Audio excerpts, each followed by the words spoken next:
calendarizado, que era hablar del pueblo Coca. Y bueno, pues vamos entrando en materia. Bueno, saludando aquí, ¿cómo está Rodrigo, Ricardo? Hola, buen día, buenas tardes, buenas noches. Para nosotros, buen día. ¿Qué tal? Hola a todos. Pues aquí listos para tocar el tema. Eso. Y bueno, pues entonces el pueblo Coca. Yo voy a empezar nada más por decir que el pueblo Coca es uno de tantos pueblos, desde la época prehispánica que hay en todo México, que está localizado, o por lo menos actualmente, por acá en el estado de Jalisco, lo que antes fue la Nueva Galicia, por ahí cerca, los alrededores de Chapala. Y pues a pesar de todo, todavía sobreviven algunos descendientes que viven por ahí, en algunos lugares, ¿verdad? Que no me voy a adelantar, que seguramente por ahí nos van a contar también Rodrigo y Ricardo. Entonces, adelante, Rodrigo, ¿qué tienes de los cocas? Bueno, otra vez buen día. Básicamente que es parte de la etnia propia del lugar perteneciente acá al estado de Jalisco. Como mencionas tú muy bien, su área de asentamiento principal está sobre las orillas del lago de Chapala, específicamente la zona noroeste. Hacia allá se extendían sus territorios. A diferencia de pues otras culturas, bueno, culturas madres, los cocas vivían relativamente en paz, ya que de alguna manera tenían garantizado el alimento basado en la pesca en el lago de Chapala, en los ríos cercanos, en la cacería en sus cerros que están alrededor de la zona del lago de Chapala, y de alguna manera un poco menos en la agricultura, lo que de alguna manera ayudó a que pudieran sobrevivir en regiones o grupos relativamente pequeños. Sin embargo, la extensión de su influencia fue bastante grande. Desafortunadamente, ellos no han conservado de una manera tan grande o tan viva las tradiciones y costumbres como pueblo originario, lo que ha llevado a que de alguna manera se haya perdido, si no la identidad, porque obviamente la identidad permanece, sí la consideración correspondiente a su influencia cultural actual. En ese punto, por ejemplo, me encontré bastante información relativa a su alimentación. De hecho, este registro de como pueblo originario está cercano de la temporada en que los españoles llegaron por acá en afán conquistador. O sea, se llevó registro de ellos en 1543, pero para ojos y vista de los conquistadores, de los españoles y de los pueblos indígenas que los acompañaban, los cocas estaban mal alimentados. Entonces, mucho de lo que tiene que ver con ellos tiene que ver con el análisis de su alimentación, pero en realidad no estaban mal alimentados. Yo creo que mal alimentados estaban los españoles, porque la comida era muy frugal, muy magra, ¿cómo se llama? Pocas grasas, pocas preparaciones así complejas, lo que a lo largo del tiempo se devino en una discusión acerca precisamente de que si estaban bien o mal alimentados, que si tenían las características, que si los españoles comían lo mismo que los indios de esta región, iban a adquirir características físicas respecto a ellos. O sea, con perdón, puras ridiculeces, pero bueno, era una forma de denostar o denigrar a la población. Ahora, los cocas convivieron pues con las diferentes culturas que habitaban por acá. En otras palabras, estaban bajo la influencia de los tecuexes, que estamos hablando ya aquí el norte de Guadalajara, que estamos hablando de la zona de Totonilco, etcétera. Y por otro lado, tenían la continua invasión y contacto con los purépechas de Michoacán, lo que hacía que de repente estuvieran envueltos en trifulcas, en invasiones, en periodos de ahí de, ¿cómo se dice?, de rebelión y de repente batallas. No eran ellos los iniciadores, pero pues de alguna manera si les invadían sus tierras, obviamente tenían que defenderlas. Me paro aquí porque creo que de alguna manera puede salir más información, pero hay más en el proceso de la historia hasta la actualidad. Muy bien, muchas gracias, Rodrigo. Ricardo, ¿qué nos cuentas de los cocas? Está. Muy bien, pues bueno, voy a tratar de complementar un poco lo que menciona Rodrigo. porque, digo, no encontré mucha información, algo encontré, pues, pero sí vamos como un tema de los orígenes, ¿no? Un poquito. Y bueno, como mencionaba Rodrigo, pues bueno, los cocas estaban alrededor del lago de Chapala, y en ese entonces, pues también los llamaban chichimecas, ¿no? Ahí también se menciona que los cocas también en algún tiempo fueron llamados chichimecas, y esto fue obviamente antes de los españoles, cuando existían 3 reinos, el de Chapayán, Coinán y el reino de Cocula, que en teoría de ahí se deriva el nombre, aunque después se menciona otro origen. Y bueno, vivían en esa región, como lo mencionó Rodrigo, alrededor de Cajititlán, Zacualco, San Marcos, Atotonilco, Chapala, Jijic, Jocotepec, toda esa parte, ¿no?, de lo que es la Riviera. Y bueno, no está, como les decía, no está muy claro cómo les llamaban a los cocas, porque los purépechas los empezaron a llamar cochaechas, así los empezaron a llamar porque el término coca se utilizaba por los purépechas de Cuitzeo, y era para referirse a las cerámicas o a las artesanías que trabajaban los cocas. También su idioma se conocía como coca. Entonces, más bien, el objeto que ellos trabajaban, con base a ese objeto o derivado de esos objetos o de esas cerámicas o de esas artesanías, se les da el nombre también, ¿sí? Entonces, bueno, por ahí esa parte me encontré.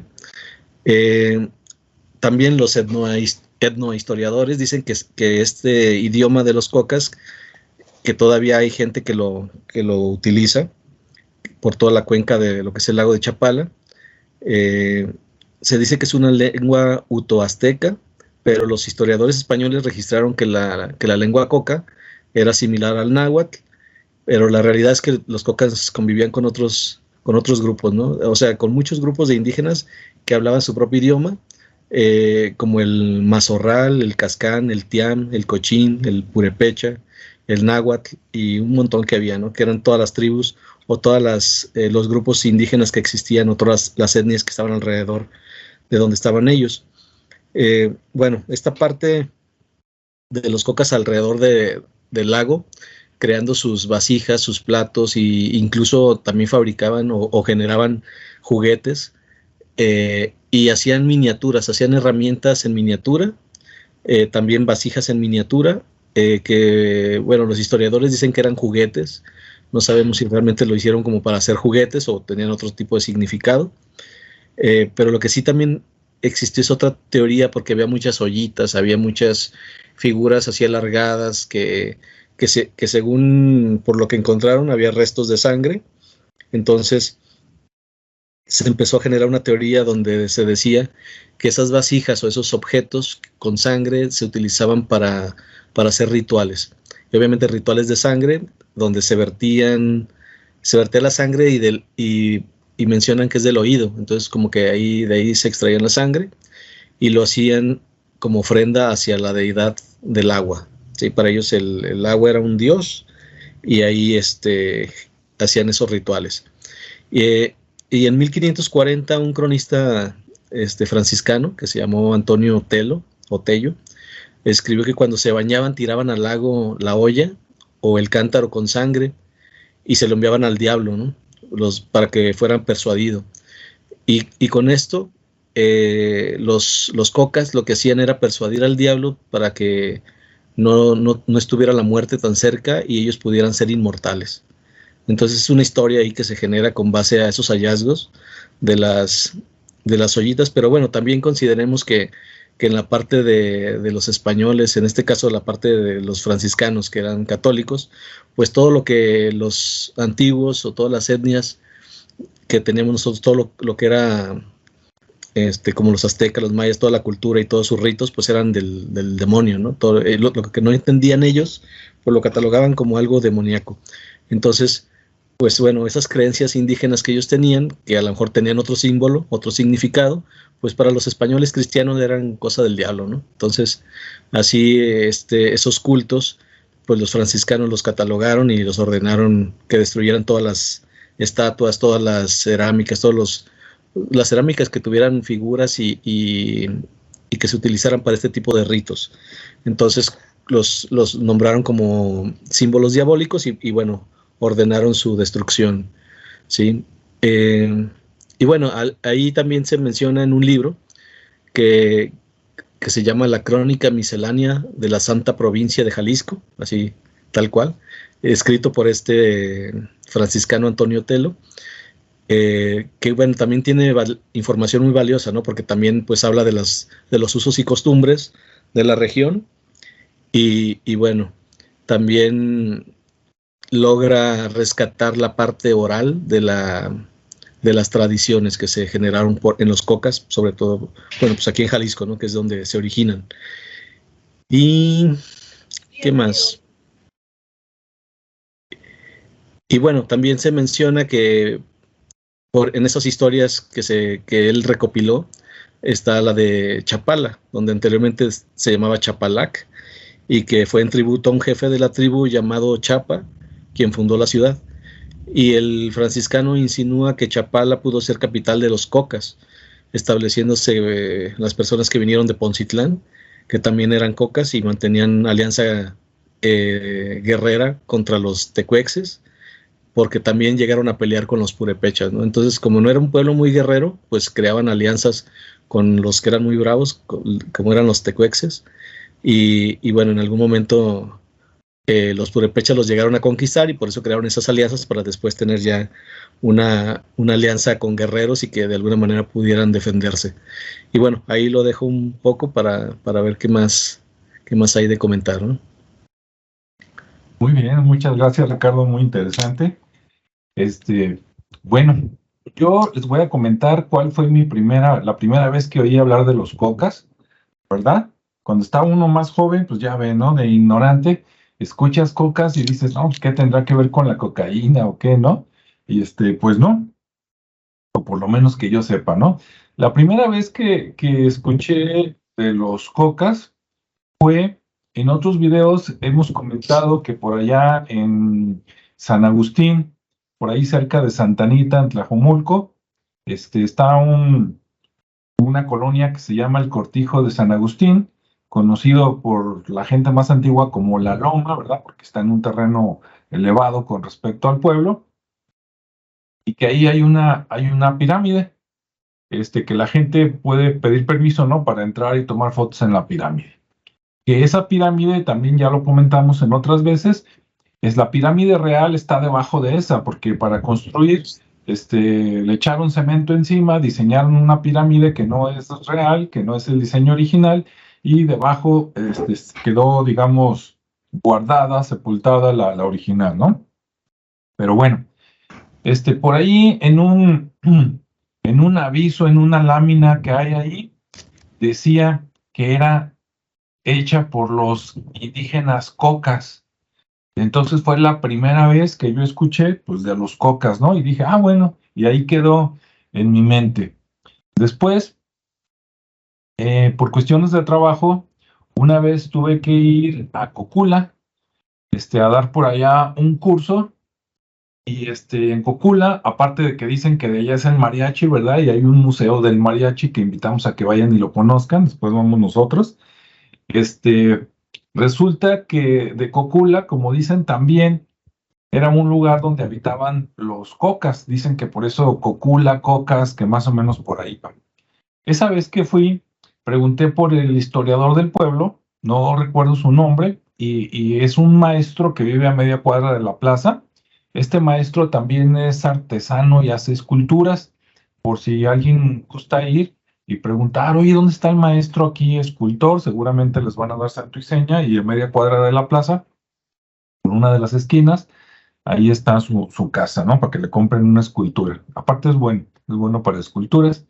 Y platicando con él, me decía que de hecho, cerca de ahí, aproximadamente como a unos 10 kilómetros más hacia adentro, yendo de Guadalajara hacia Cocula, un poquito más para allá todavía, que como a 8 o 10 kilómetros hay un rancho, ¿verdad? Propiedad de una persona, que en ese rancho estaba el pueblo de Coculán originalmente. y ahí habitaban los cocas, y que todavía en el siglo XIX, por allá 1800 y tantos, todavía había gente habitando, ¿no? De las etnias, hablando su idioma y todo. Pero después ya dejaron ese lugar y se fueron a donde hoy es Cocula, porque los sacerdotes, no recuerdo si eran los franciscanos, los jesuitas o alguien, desde que llegaron por allá, ¿verdad? En 1600 y tantos, pues querían traerse a los indígenas a donde ellos habían fundado el pueblo, que dejaran allá sus costumbres y todo y que se vinieran para acá. Y bueno, pues como fueron construyendo cosas, ¿verdad? Y tenían pues el visto bueno del gobierno español, pues acá había comida, había agua, de tal manera que los indios cocas, pues por necesidad o por conveniencia, pues fueron dejando su lugar de origen, Coculán, y se vinieron para acá. Incluso por ahí me mencionó que es posible que en ese lugar, en ese rancho, todavía si va uno por ahí, en caso de que se pudiera, ¿verdad? Que seguramente no se puede, que si uno escarba por ahí, a lo mejor se encuentran edificaciones antiguas de lo que fue Coculán. Entonces, ese fue otro de los lugares donde habitaban originalmente Cocula, Coculán, Chapala, como dijo Ricardo. ¿Y qué otro mencionaste, Ricardo? ¿Otro o me imaginé? Pues son varias. Te decía Cocula, sobre todo en Chapala, Poncitlán, en Mezcala, Chapala. que también es uno de los orígenes de los cocas. Ah, sí. Ujú. Sí, en internet, si uno busca Pueblo Coca, le sale, dice, contesta el navegador que antes había 3 tlatonazgos, ¿no? O tlatoanazgos o tlatoani, ¿no? Y mencionan Chapalán, que es Chapala, no estoy seguro si dicen que Cocolimán, Coculán, como yo les decía, y mencionan un Coinán, así como Conan, pero con I en medio, Coinán, que ese sí no supe dónde ubicarlo, pues seguramente va a estar ahí, pues entre Cocula y Chapala en algún lado. Ese sí no supe dónde está y listo, ¿no? Bueno, entonces esa visita a Cocula fue mi segunda vez que escuché hablar de los cocas. Después volví a San Agustín y por ahí hay un maestro que investigador de culturas antiguas que se llama Samuel Moya, que tiene varios libros editados de la historia antigua de San Agustín y los alrededores. Y tuve oportunidad de conocerlo, ¿verdad? Comprar algunos libros de él y leerlos un poquito. No me he aprendido todo, pero también cuenta la historia entre lo que leí en sus libros y lo que leí en otros libros de otro autor, de Tala. Al parecer, los cocas, como decía Ricardo, eran relativamente pacíficos o por lo menos no tan bélicos, no tan militares como otros, ¿no? Como dice Rodrigo, pues es que acá había todo, ¿no? Ahí está el lago, había animales, había comida, entonces ¿para qué tanto pleito? De hecho, el pleito era normalmente en defenderse, ¿no? Que venían los purépechas o tarascos a hacer guerra y a veces dominaban, a veces ganaban, a veces perdían y luego tenían que repelerlos. Y entonces los cocas normalmente se juntaban con los tecuexes, que por ahí un amigo suscriptor, que es de los Altos de Jalisco, creo que de Jalostotitlán, me dijo que los de los Altos dicen tecuejes. Como México, que es X y lleva J, pues que en los Altos de Jalisco son los tecuejes, no son los tecuexes. Ah, bueno, entonces, entendido y anotado. Y en algún libro de estos dos autores que les comento, no recuerdo en cuál de los dos, mencionan que Tlajomulco fue fundado por el pueblo Coca a petición de, digamos, los reyes, el rey de Tonalá, ¿sí? Cuando llegaron los españoles, aquí estaba la reina, Zihualpili Zapotzingo, y su esposo se había muerto en una guerra precisamente con los purépechas. Antes de que se muriera, antes de esa época, ese rey, del cual no recuerdo ahorita el nombre, no sé si mandó, pidió o ordenó, porque tenía más poder, a los Coca que fundaran Tlajumulco en la parte de los cerros para que desde ahí pudieran ver cuando venían los purépechas y pudieran organizarse y contraatacar o defenderse de manera adecuada, ¿no?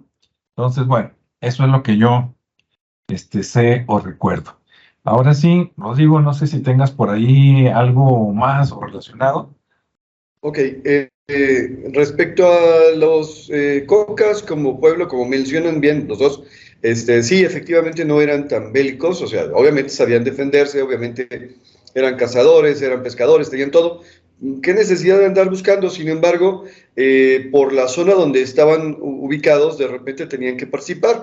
Hay una incursión por parte de los purépechas tratando de conseguir el dominio sobre las zonas salineras de Colima y que de alguna manera llegó el influjo hasta la zona de acá del centro de Jalisco, la parte norte de Jalisco, y entonces se le conoce como la Guerra del Salitre y de alguna manera los cocas quedaron en medio, lo cual hacía que, como bien mencionaron, tuvieran que aliarse de alguna manera. Y aunque, insisto, no eran participantes directos de la contienda, pues les tocó entrarle los cocolazos, valga la palabra cocolazos. Pero bueno, la situación es que sí, si bien no andaban en busca de expansión, no andaban en busca, y que de alguna manera se les llamaba chichimecas, a los cuales normalmente se designa a los pueblos no asentados, errantes, nómadas de la zona semidesértica de México, a los que quedaban en una posición privilegiada como estos, pues normalmente sí se asentaban y tenían manera de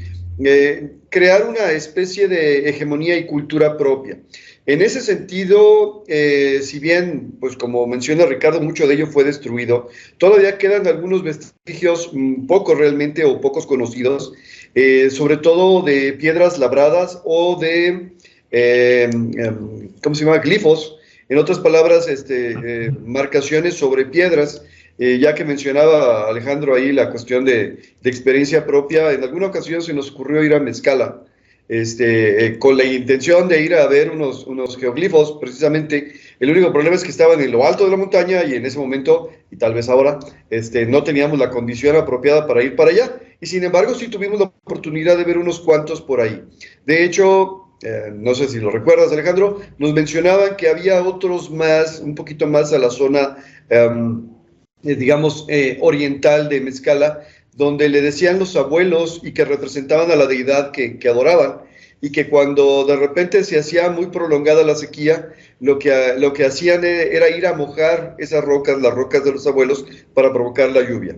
Bueno, esta característica de estar en la zona del lago de Chapala también de alguna manera los volvía estrategas, en el sentido de que sabían que si tenían que defenderse, podían hacerlo precisamente en las pequeñas islas, de las cuales se mencionan dos específicamente, sobre las cuales se podían aposentar y mantenerse durante periodos relativamente prolongados de tiempo, como una manera de resistencia. De hecho, se dice que los españoles batallaron en conquistarlos y que de alguna manera no lo lograron por completo, precisamente porque los que quedaban como guerreros, los que se defendieron contra la invasión española, que acompañado de un montón de pueblos indígenas ya, se fueron a las islas y que desde ahí trataban de diezmarlos y que los querían invadir con sus lanchas, porque tenían que construir lanchas y botes y canoas para poderlo hacer, y que no pudieron lograrlo.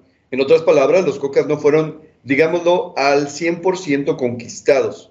A pesar de no ser guerreros, pues no eran nada dejados y mucho menos tontos, ¿no? La cuestión es que, bueno, si bien el territorio ya estaba bajo dominio de los españoles, y los españoles les había costado mucho trabajo aprender el náhuatl, los cocas tenían su propia variante del idioma, o sea, sí proviene del mismo origen, pero pues obviamente los regionalismos hacen que de repente surjan palabras nuevas, frases nuevas y condiciones nuevas. Por lo tanto, de repente tuvieron problemas de comunicación con los traductores indígenas que llevaban los españoles.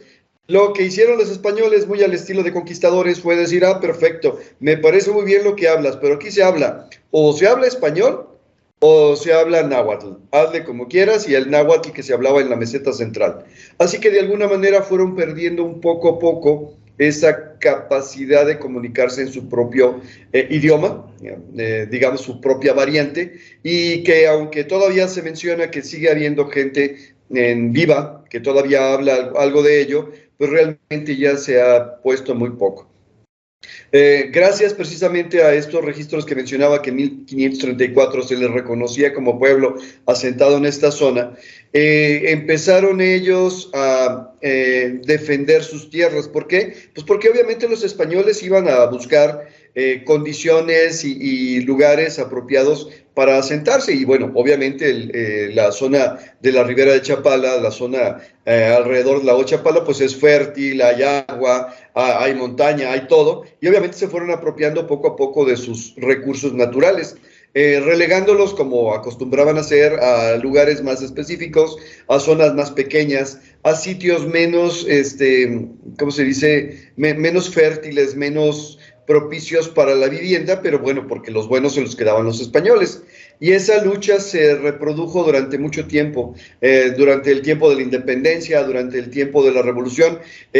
La comunidad cada vez estaba más diluida, de alguna manera, por el mestizaje propio de la situación, pero a partir de la Revolución Mexicana, el pueblo Coca volvió a tomar fuerza, y de alguna manera trató de mantener su identidad. Insisto, mucho de ello no se pudo conservar, pero sí la identidad propia de posesión de tierra, lo cual con la reforma agraria empiezan un conflicto, una batalla legal para poder recuperar lo que era su tierra, basado precisamente en el descubrimiento del documento donde se los reconocía por parte de los españoles. O sea, era el antecedente que decía, a ver, el área que ellos poseían o utilizaban era un área de 3.600 kilómetros cuadrados. Y obviamente a lo largo del tiempo los fueron despojando y despojando y despojando. Entonces empiezan, después de la reforma agraria, a pelear esto, y se da hasta 1971 un fallo donde se les empieza a reconocer la tenencia de la tierra.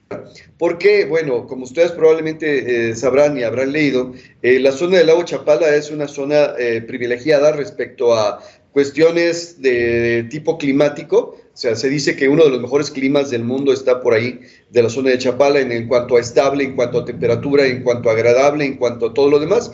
De hecho, ahí en la zona del lago Chapala, relativamente cerca, está la colonia, ahora la ciudad de Ajijic, que es básicamente una colonia norteamericana, en el sentido pues de que los norteamericanos la adoptaron, la adquirieron, entre comillas adquirieron, para poder asentarse y poder decir, venimos aquí donde se vive a todo dar. Bien, y posteriormente han tenido conflictos con empresarios que de alguna manera quieren aprovechar las tierras. De hecho, se menciona que llevan, en el momento del escrito que yo encontré, llevaban 19 años batallando contra un empresario que se quiere quedar con sus tierras, a pesar de que está reconocido que son sus tierras. Moraleja, viven en México, y en México de repente la gente que tiene dinero se quiere brincar las reglas. Esa parte no es inusual. Pero entonces la cuestión de pueblo originario se mantiene, la cuestión de una cultura propia se mantiene, diluida o permeada por el mestizaje propio de la historia, y sin embargo el pueblo Coca sigue siendo un pueblo que puede ser reconocido y que está luchando por permanecer.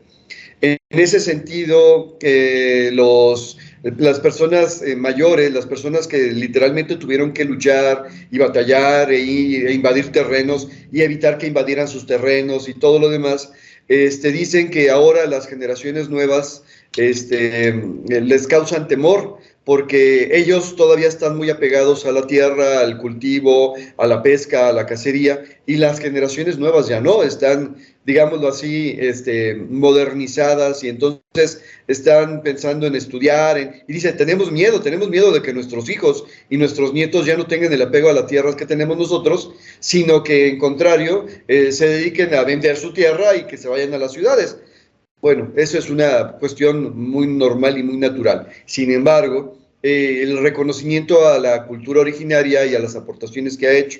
Y aquí llego de repente a dos de los emblemas característicos del estado de Jalisco. Se dice que la birria, como alimento tradicional, es originaria de los Cocas, y que se dio precisamente por una época de hambruna, donde lo único que de repente se podía encontrar por montones en los cerros aledaños al lago de Chapala y hasta acá por la zona de Cocula eran cabras.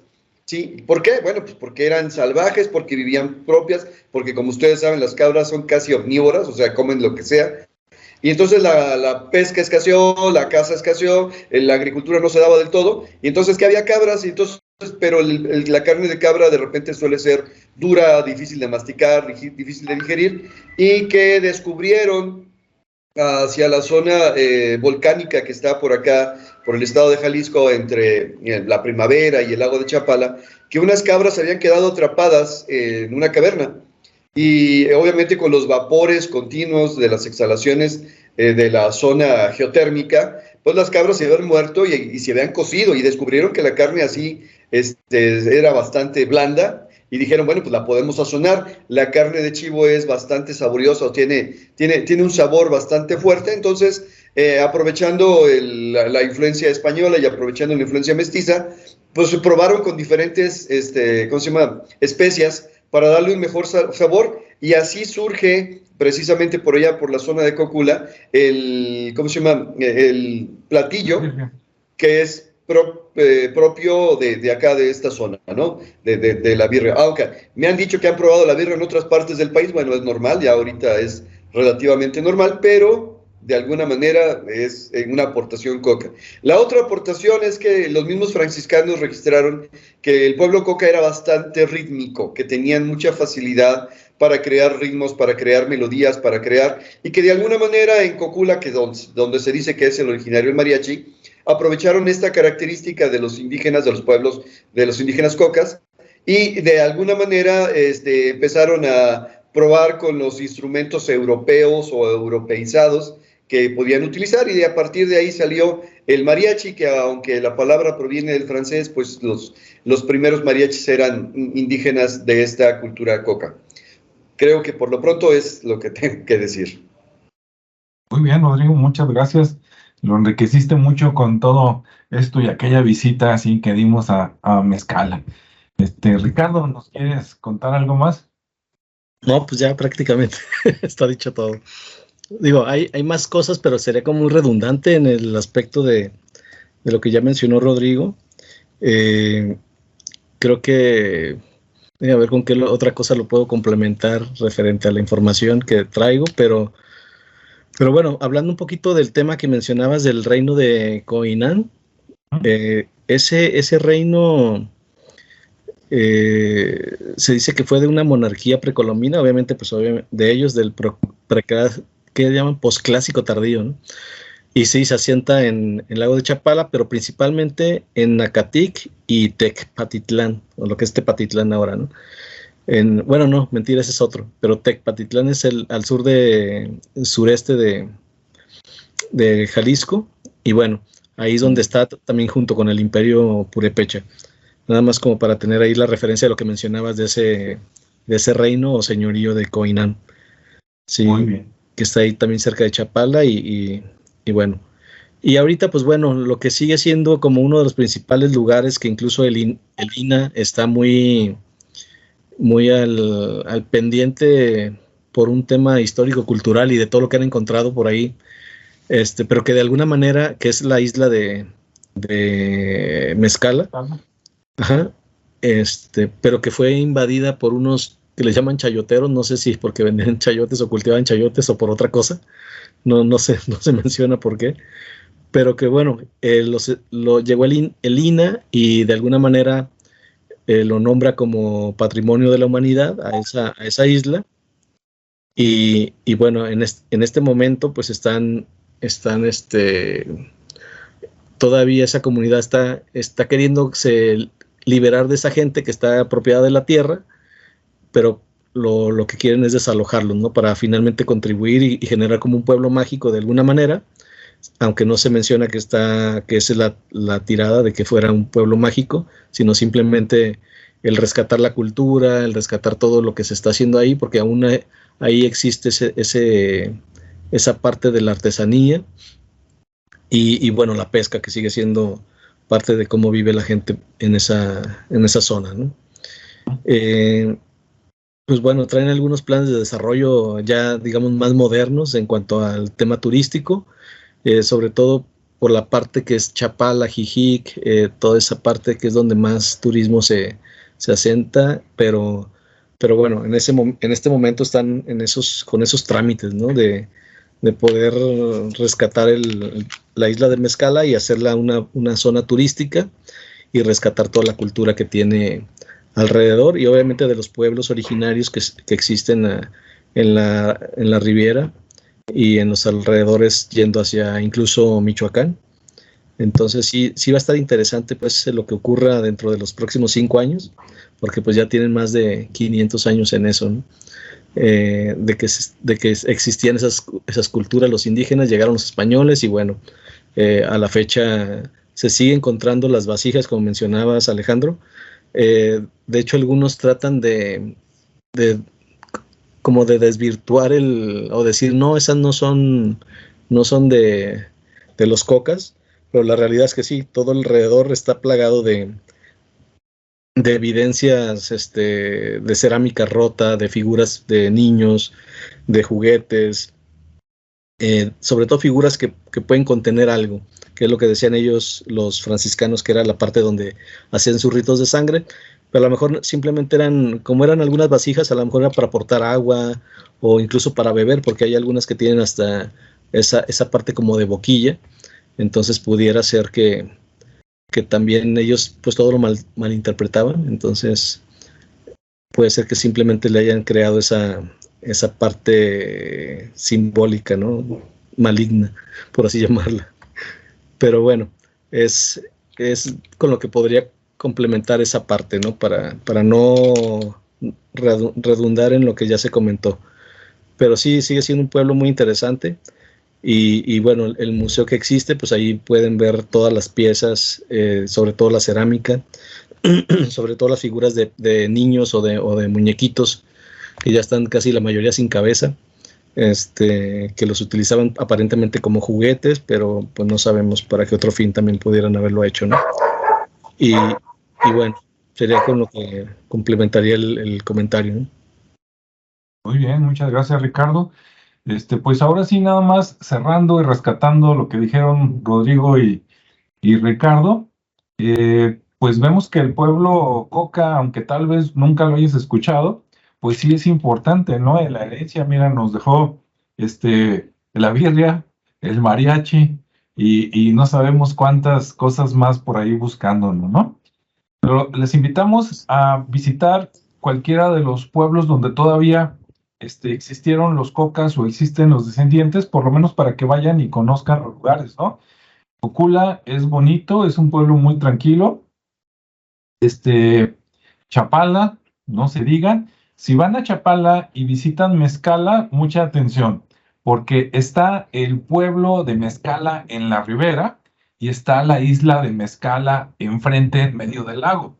Entonces, no les vaya a pasar que van y nada más conocen a uno, ¿no? Entonces, si van, si tienen tiempo y dinero, vayan primero a la plaza. Allí en Mezcala, enfrente de la plaza, enfrente del templo, del kiosco, está el museo.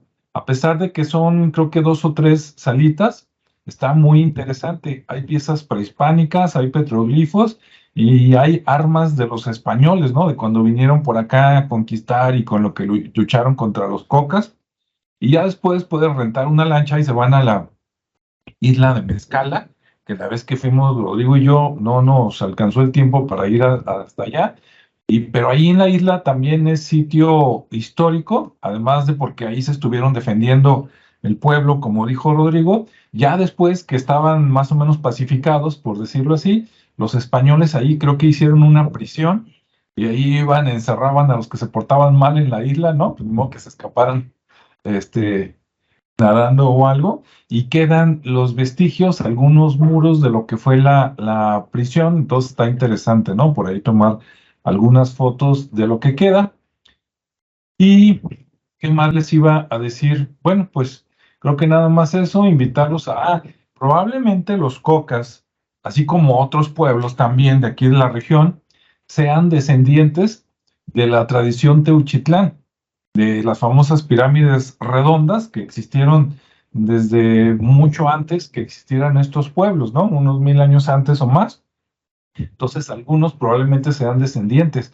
Una vez leí que cuando vino Nuño Beltrán de Guzmán, antes de llegar directo a Tonalá, llegó al área donde está Tala Jalisco, Tlalán, en los viejos tiempos, y seguramente pues por ahí también había cocas, y comentan que cuando llegaron encontraron varios pueblos indígenas abandonados y quemados, ¿sí? Con restos de hollín y todo negro de batallas anteriores que se habían dado en años anteriores entre los purépechas y por acá los cocas, los tehuejes, los demás, ¿no? Entonces a ellos les tocó ver lo que quedó de batallas prehispánicas, ¿no? Que eran así tipo como en las películas de los vikingos, ¿no? Que llegaban y el que ganaba, órale, a quemar todo, ¿no? Listo. No sé, ahora sí para despedirnos, ¿algún mensaje, Rodrigo? No, nada más, lo mismo de siempre, que hay que salir, hay que conocer. Yo creo que tengo por ahí pendiente una visita a la isla de Mezcala, a ver cuándo vamos. Será muy interesante, por supuesto, y aunque tengo fotografías todavía por ahí del Museo de Mezcala, no he hecho video al respecto, así que bueno, sería una buena oportunidad de ir a visitar. Sí, definitivamente. Ricardo, Sí, pues igual, yo creo que el estar ahí de primera mano, obtener la información es lo más agradable, ¿no? Conocer a la gente, conocer a los historiadores de ahí, y si está el museo, pues ir al museo, bastante interesante. Mejor que buscar a veces en internet. eso sí, dicen La experiencia, el salir y pues conocer las historias, ¿no? Y más un pueblo que su cultura o sus historias fueron así, de boca en boca, entonces creo que por ahí se puede rescatar muy buenas historias todavía. así es. Pues bien, bueno, pues ya dijeron todo, ¿verdad? Los invitamos a que vayan, caminen, vean y respeten, eso sí, los lugares, y pues esperemos que les haya gustado este tema. Si tienen por ahí algunos pendientes, déjenlos en los comentarios, nosotros los estamos leyendo y con gusto, pues tomamos los temas, ¿no? Entonces, gracias a todos, que tengan buen fin de semana largo por acá en México. Rodrigo quiere decir algo. Adelante, Rodrigo. Sí, quiero mandar un saludo. Tuve la suerte de que me encontrara una persona por acá cenando en la calle, cerca de Ah, donde sí. está su casa, y dice que me reconoció por la voz. Bueno, yo quiero agradecer que me haya reconocido. Quiero mandar un saludo. Soy muy malito con los nombres para recordarlos, pero si no me acuerdo mal, era Ramón del Águila. No estoy seguro, pero que me disculpe, no soy bueno con los nombres, pero igual saludos y muchas gracias. Esperemos que este programa le haya gustado, porque fue uno de los temas que mencionó que podría ser interesante. Sí, sí, muchas gracias. Saludos a todos los que nos ven y escuchan. Y también visiten el canal de Rodrigo, el canal de Si Visitas, en YouTube, que tiene consejos para las personas que se van de fin de semana o por más días a algún lugar de Jalisco y de toda la República Mexicana. Y también a Ricardo Esparza por ahí en su segmento en Creativos Radio, en Spotify y en YouTube, también en los consejos que nos da relacionados a negocios, liderazgo y emprendimiento. Si no lo han visto, quedan invitados a verlo, ¿verdad? Muy bien, gracias. Pues hasta luego, cuídense y sean felices.